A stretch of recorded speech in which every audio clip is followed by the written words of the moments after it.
खुलुमबाय लोगोफोर, आं दिनै दोंसे खन्थाइ लानानै फैदों।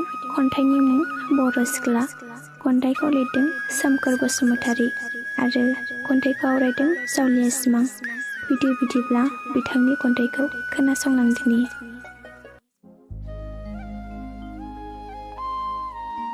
आय' बर' सिख्ला, नों बेसे समायना, नोंनि महरा आय' बर' सिख्ला, गोजा दख'ना गुफुर फास्राजों बेसे समायदों नोंनि महरा आय' बर' सिख्ला। जावलिया खालामलायदोंमोन सेंग्राखौ आय' बर' सिख्ला, नों बेसे समायना, आखला नोंनि गोमोहोदों गंसे संसारखौ आय' बर' सिख्ला, नों बेसे समायना। बिखा खामो गोसो सोलेर सुदेम मोनो नोंखौ नुब्ला आय' बर' सिख्ला, बेसे समायना नोंनि महरा आय'। अननायनि निजिरा बोहैयो नोंनि महरा आंनि मेगनाव रिफिफैबा आय' बर' सिख्ला।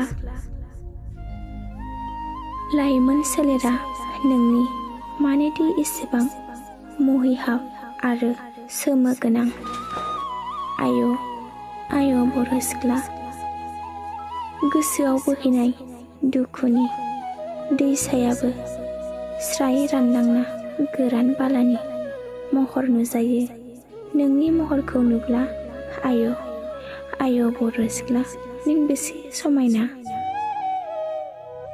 बिलोआव बारग्लांनाय बारसे बिबार मिथिंगाखौ जेरै समायहोदों नोंबो समायहोदों मुलुगखौ एरैनो आय' बर' सिख्ला, नों बेसे समायना।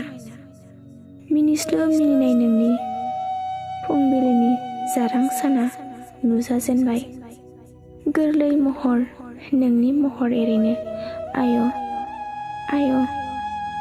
बर' सिख्ला, थारैनो मानो एसेबां समायना।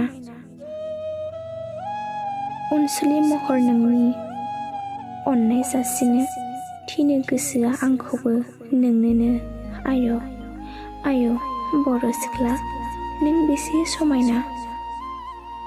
देलों देलों थाबायनाय महर नोंनि आद्रि आद्रि गेलेनाय फाव नोंनि आय' बर' सिख्ला, नों बेसे समायना।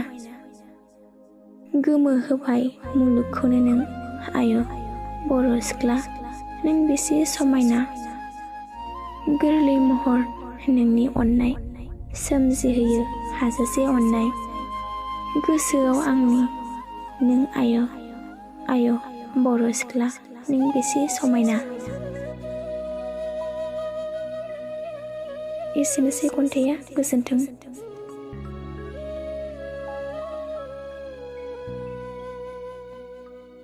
भिडिअखौ मोजां मोनदोंब्ला लाइक, शेयार आरो कमेन्ट खालामदो।